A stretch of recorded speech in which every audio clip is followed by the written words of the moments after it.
Travis Kelce's brother Jason had an unexpected reaction when he learned about Taylor Swift's special wedding role for Wyatt. And for the first time in his life, Travis saw his tough older brother break down in tears. When Taylor revealed her wedding surprise for 6-year-old Wyatt, no one expected this reaction from Jason.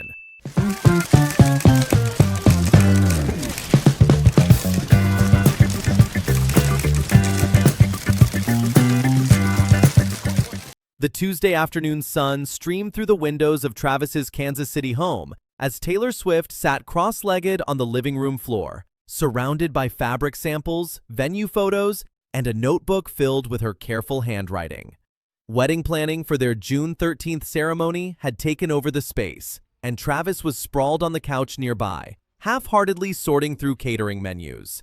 "Babe, do you really need 17 different shades of white for the flowers?" Travis asked, holding up a color palette that all looked identical to him. "They're not all white," Taylor said without looking up from her notebook. "This one is ivory, this is cream, and this is champagne. Completely different." Travis squinted at the samples, but had learned not to argue about wedding details. Taylor approached their ceremony with the same precision she brought to album releases, and honestly, it was kind of amazing to watch. The front door opened with the familiar sound of Jason's key, followed by heavy footsteps and Wyatt's excited chatter. "Uncle Travis! Aunt Taylor! We brought lunch!" Wyatt's voice echoed through the house, using the title she'd adopted for Taylor after the engagement. "In here, kiddo," Travis called back.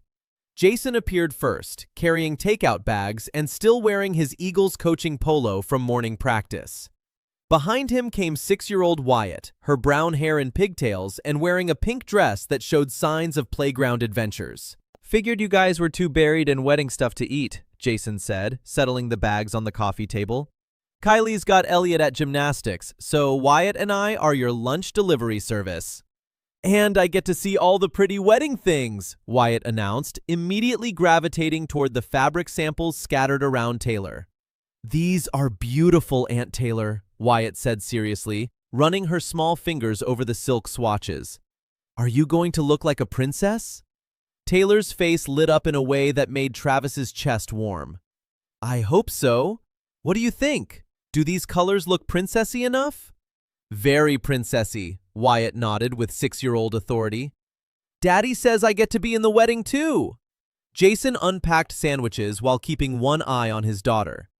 "Yeah, we talked about the flower girl thing. She's pretty excited about it." Travis noticed Taylor pause in her sorting, a small smile playing at her lips. "Actually, Wyatt, I've been thinking about that, and I have an even more important job for you." Wyatt's eyes went wide with interest. "More important than flower girl?" Taylor set down her notebook and moved to sit beside Wyatt on the floor.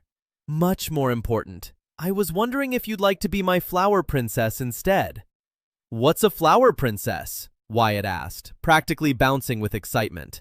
Travis found himself just as curious. This was the first he'd heard of whatever Taylor had planned. "A flower princess," Taylor said, her voice taking on that special tone she used with kids, "is the bride's most special helper for the entire wedding day. She doesn't just walk down the aisle once and sit down. She stays with the bride and helps her with everything." Jason looked up from unwrapping sandwiches, his attention now fully on the conversation. "You'd help me get ready in the morning," Taylor continued, building excitement like she was revealing song lyrics. "Help me choose which earrings to wear, make sure my hair looks perfect, and if my dress gets wrinkled, you'd help me fix it." Wyatt was hanging on every word. "And during the ceremony, you'd stand right next to me the whole time, not in the audience, not sitting down, but right there with me as my special helper. Because a flower princess never leaves the bride's side." "I'd get to stand with you during the whole wedding?" Wyatt's voice was filled with wonder.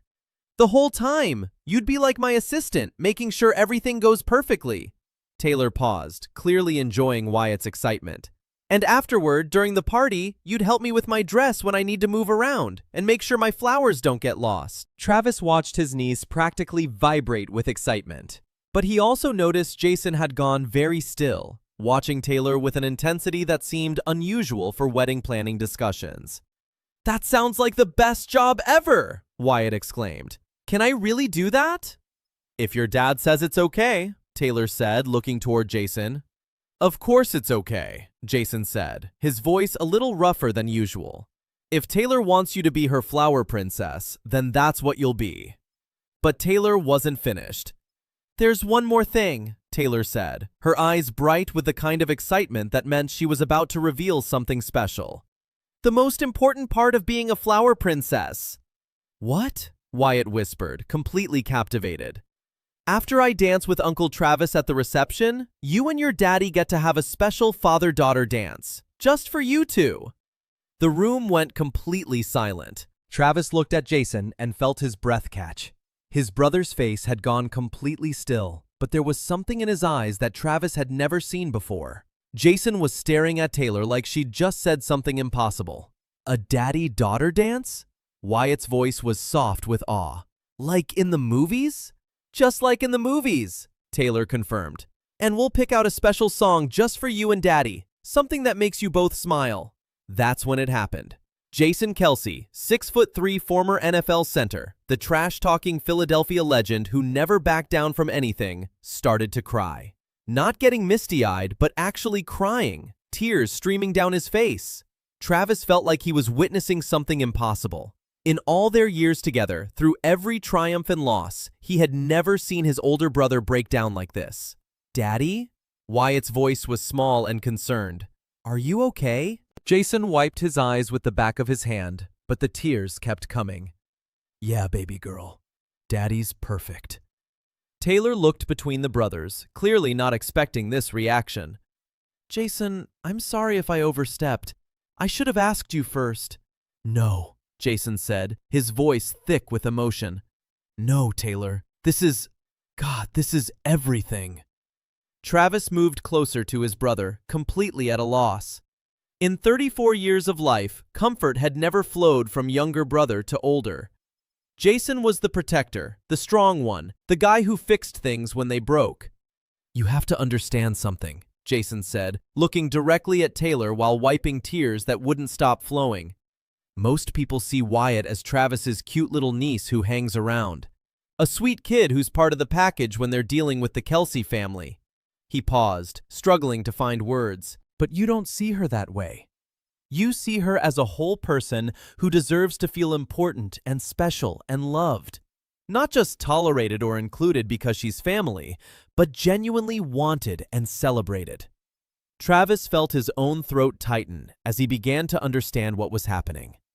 When you talk about making her your flower princess, giving her real responsibilities, making her feel like she matters to your wedding, Jason's voice broke completely. You're not just being nice to Travis's family. You're choosing her, specifically her. You're saying she's worth celebrating. Taylor's eyes were bright with tears now, too. Jason, she is worth celebrating. She's an amazing little girl. That's just it, Jason said. And now Travis understood the depth of what was happening. You're not just marrying Travis. You're choosing all of us. You're making Wyatt feel like she belongs to something magical, like she's important enough to have a special role in one of the biggest days of your life. Wyatt, who had been listening to this adult conversation with 6-year-old wisdom, suddenly spoke up. Daddy, you're happy crying, aren't you?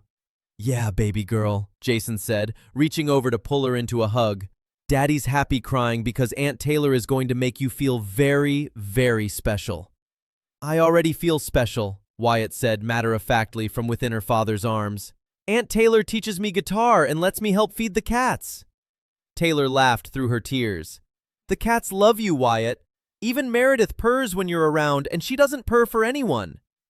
Not even Uncle Travis? Especially not Uncle Travis. Jason stood up and walked over to where Taylor was sitting. Without saying anything, he bent down and hugged her while still holding Wyatt, his arms encompassing both his daughter and the woman who had somehow become so much more than his brother's fiancée. Thank you, he whispered to Taylor. Thank you for seeing her the way you do. She's family, Taylor replied simply. You all are. When Jason finally pulled back from the hug, he was smiling through his tears. So, when do we start planning this flower princess operation? Well, Taylor said, pulling her notebook back over, I was thinking we'd need to go dress shopping. Not just for me, but for Wyatt too. Because a flower princess needs a very special dress. Can it be pink? Wyatt asked hopefully. It can be whatever color makes you feel most like a princess. Pink then, definitely pink.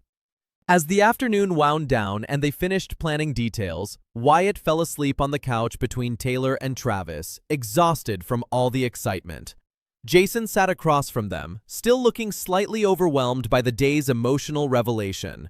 When it was time to leave, Travis helped carry a sleeping Wyatt to Jason's car, while Taylor gathered up the scattered wedding materials.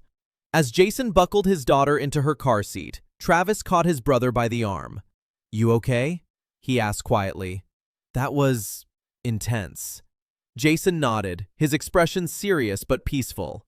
"Can I tell you something? Man to man? Always. I've been watching you two together for months, trying to figure out what made this different from your other relationships," Jason said, glancing back at the house where Taylor was turning off lights. "And today, I finally got it."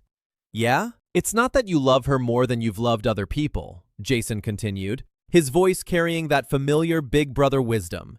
"It's that loving her makes you better at loving everything else. Your family, your life, yourself. She doesn't just make you happy, Trav. She makes you better at being happy." Travis felt that truth settle deep in his chest. "Yeah, she does. And the way she loves Wyatt." Jason shook his head in amazement. "That little girl is going to remember this wedding for the rest of her life. Not just because she was in it, but because someone made her feel like she mattered enough to have the most important job." "She does matter." "I know that, you know that. But Taylor made sure Wyatt knows that too. That's the difference." Jason clapped his brother on the shoulder. "You found a good one, little brother. Don't mess it up." "Wasn't planning on it." "Good, because if you do, I'll kick your ass, and then Wyatt will never forgive you for taking away her flower princess duties." Travis laughed, the emotional weight of the afternoon finally lifting. "Pretty sure Taylor would kick my ass first." Smart woman. As Jason's car disappeared down the street, Travis found Taylor standing in their living room, looking at the scattered wedding plans with a satisfied smile. "Good day?" he asked, wrapping his arms around her from behind. "The best day," she said, leaning back against his chest. "Your brother's going to make a great father-daughter dance partner. You realize what you just did, right? Made a little girl feel special? You made my brother cry happy tears. That's not something that happens every day." Taylor turned in his arms, looking up at him with those green eyes that still made his heart skip. "Do you think she'll really feel like a princess?" "Babe," Travis said, kissing her forehead, "I think you just gave that little girl something she'll remember for the rest of her life. And you gave my brother something he'll never forget either." "What's that?" "The knowledge that the woman his little brother is marrying sees his daughter the way he does. Like she's the most important little girl in the world." "She is important. They all are." "I know. That's why I'm marrying you." Later that night, Travis's phone buzzed with a text from Jason. "Wyatt hasn't stopped talking about being a flower princess. I think you're marrying Wonder Woman. Don't screw it up." Travis showed the text to Taylor, who smiled and shook her head. "I'm not Wonder Woman. I just love your family." "Same thing," Travis replied, pulling her close.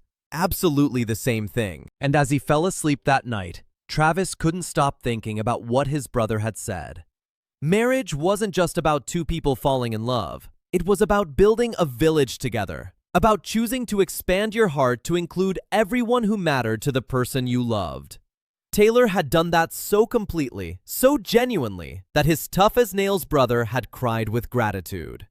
And in 3 months, they'd all be standing together as Wyatt performed her flower princess duties, part of the village they'd built around their love.